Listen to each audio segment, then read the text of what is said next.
Aleksandra Čaku dzeja Romantika. Man dzīves vieta pašos centra mūros, kur dārs, viena puķpods uz ķebļa istabā un vāza pērno viršu lielā saujā. Nav upju lielāka par Remspēnu un ezeru par Peļķēm, kur saulē slidot bradā pagrab bērni. Tik no dabas, kā kāds apelsīnu mīzes gabals uz trotuāra un redīs laksti sētas mēsu kastē. Un naktīs lakstī galu vietā man zem logiem čīkst vēja iekārnes un kaķi ņaudu uz jumtiem.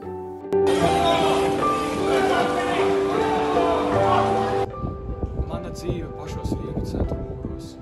Aleksandrs Čaks raksturo, ka dzīvot Rīgas centrā jūtas pavisam vientuļš un ieslodzīts.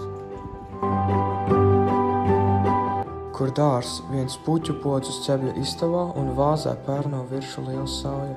Viņš apraksta, ka viņa dārs ir tikai viena puķa un pērnota viršu sauja, parādot viņa pesimistisko noskaņu uz Rīgu, kā arī rinda vāzē pērno viršu liela sauja varētu būt metafora priekš viņa paša sajūtas pūstot centrā.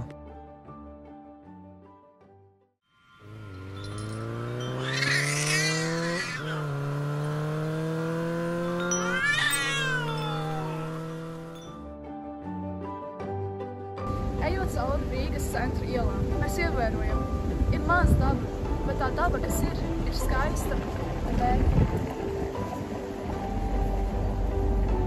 Bet tomēr mīļš un dārgs, kā iecerētais tūms, šis centrs man un viņa izlaustītās ielas.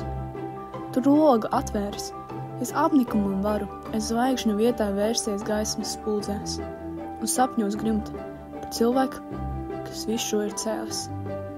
Lai viss tas kļūtu nepieciešams man, kā puls, kā būrām vējš, kā kuģim sturmanis un skrūve.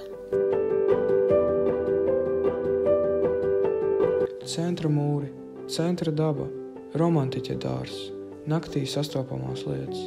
Mēs izvēlējāmies šos tēlus, jo viņi ar mums ļoti rezonēs, kā arī tos ir iespējams novērot, staigājot apkārt Rīgas centram. Analizēt dzejoli, mēs novērējam, Čakam ir pesimistiska noskaņa uz pasauli. Viņš dzejoja rindās, pieminēja viss, kas ir slikts Rīgas centrā. Tomēr dzejoja beigās. Viņš pieminēja, ka viņam ir atkarība no centra ielām.